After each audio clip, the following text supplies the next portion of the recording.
بسم اللہ الرحمن الرحیم۔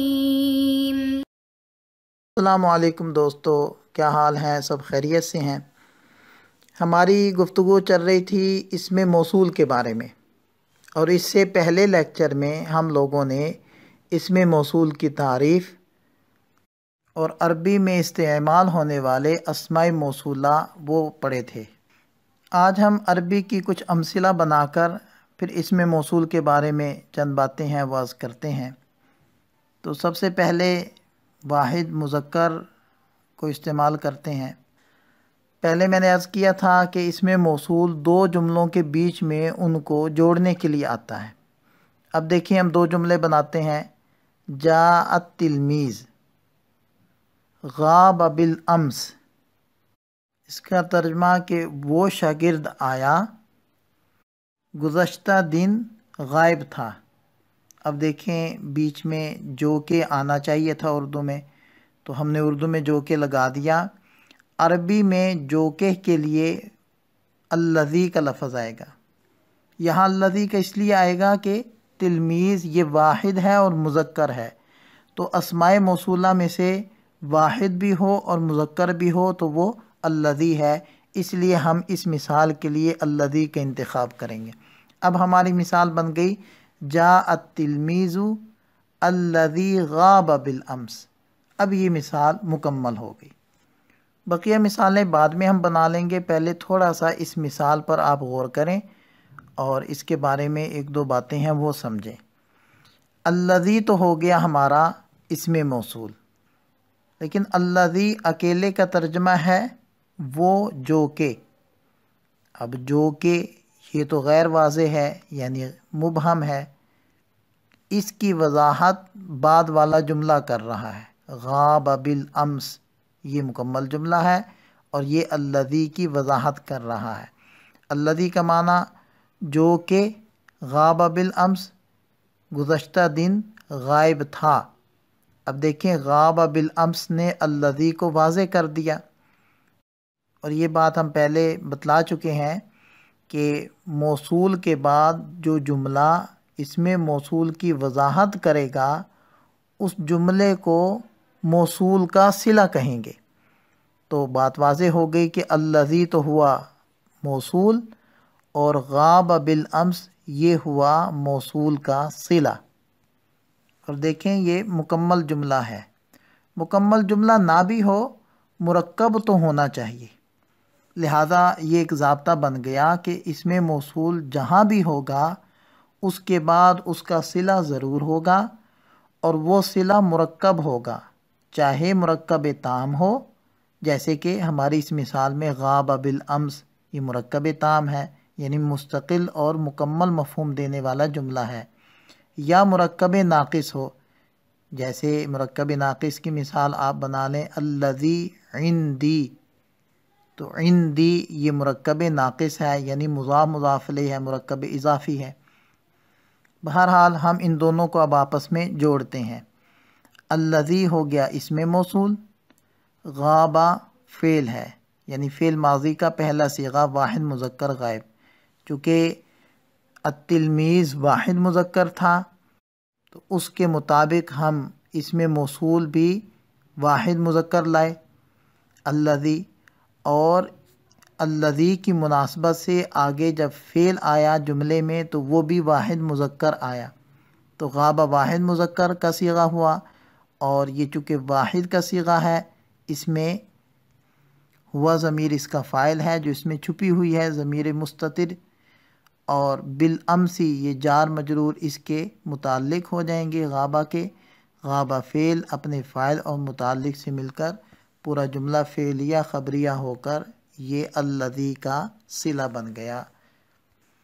عجیب بات دیکھیں آپ کہ غاب بالامس پہلے مستقل اور مکمل جملہ تھا، لیکن جب یہ اسم موصول کا صلہ بن گیا، یعنی اسم موصول کی وضاحت کرنے کے لیے آیا، تو اسم موصول کے ساتھ مل کر یہ دوبارہ سے مرکب ناقص اور مرکب غیر مفید بن گیا۔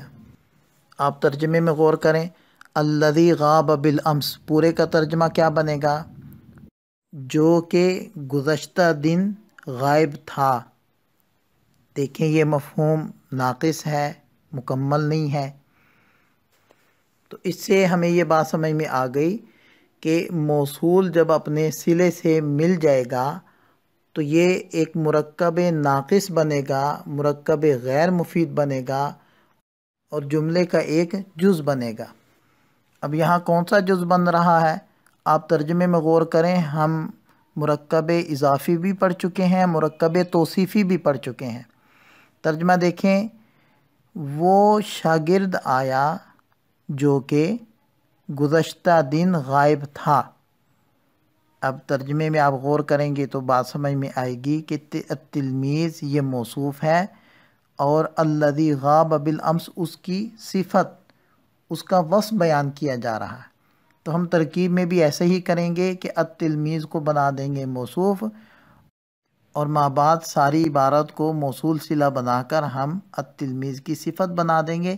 موصوف اپنی صفت سے مل کر جاء فعل کا فاعل بن جائے گا اور فعل اپنے فاعل سے مل کر جملہ فعلیہ خبریہ بن جائے گا۔ اب اسی کے آپ تثنیہ کی مثال بنائیں، جاء التلمیذان اللذان غابا بالامس۔ تو دیکھیں التلمیذان چونکہ تثنیہ تھا تو اس کے لیے جب ہم نے اس میں موصول کا انتخاب کیا وہ بھی تثنیہ تھا، اور اس کے بعد جو اس کی وضاحت کے لیے جملہ آیا اس کے اندر بھی تثنیہ کا صیغہ استعمال ہو رہا ہے، غابا بالامس۔ بقیہ ترکیب واضح ہے۔ آپ جمع کی مثال بنائیں، جاء التلامذ الذین غابوا بالامس۔ اب مؤنث کی مثال لے لیں، جاءت التلمیذۃ التی غابت بالامس، اور تثنیہ کی لیں، جاءت التلمیذتان اللتان غابتا بالامس، اور جاءت التلمیذات اللواتی غبنا بالامس۔ اب آپ آ جائیں اس میں موصول کی دوسری قسم کی طرف، یعنی وہ اسماء موصولہ جو مشترک ہیں، یعنی ایسے اسماء جو موصول کے لیے بھی استعمال ہوتے ہیں اور استفہام کے لیے بھی استعمال ہوتے ہیں۔ استفہام ہم ابتدا میں پڑھ چکے ہیں، جملہ انشائیہ کی ایک قسم ہے، سوال جس میں پوچھا جاتا ہے، جیسے من اور ما، یہ دونوں الفاظ استفہام یعنی سوال پوچھنے کے لیے بھی استعمال ہوتے ہیں، جیسے من انتا آپ کون ہیں، من ھذا یہ کون ہے، من ہوا وہ کون ہے، ما ھذا یہ کیا ہے، ما عندک تمہارے پاس کیا ہے۔ دیکھیں یہ الفاظ استفہام کے لیے استعمال ہو رہے ہیں۔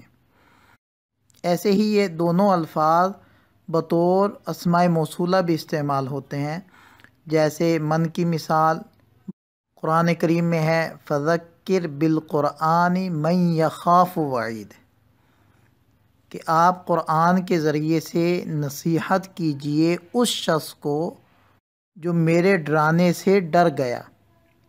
ایسے ہی حدیث پاک میں آتا ہے، احسن الی من اساء الیک، اچھا کرو اس شخص کے ساتھ جو تمہارے ساتھ برا کرے۔ اور ما کی مثال، للہ ما فی السماوات والارض، اللہ ہی کا ہے جو کچھ آسمانوں میں ہے اور زمین میں ہے، اور واللہ بما تعملون خبیر، اور اللہ تعالیٰ جو کچھ تم کرتے ہو اس کو جانتے ہیں۔ بس ایک تھوڑا سا فرق ان دونوں الفاظ میں کیا جاتا ہے کہ ذوی العقول کے لیے من کو استعمال کیا جاتا ہے اور غیر ذوی العقول کے لیے ما کو استعمال کیا جاتا ہے۔ اس میں موصول کا بیان الحمدللہ مکمل ہوا۔ اللہ تعالی ہم سب کا حامی و ناصر ہو۔ دعاؤں میں یاد رکھیے گا۔ السلام علیکم۔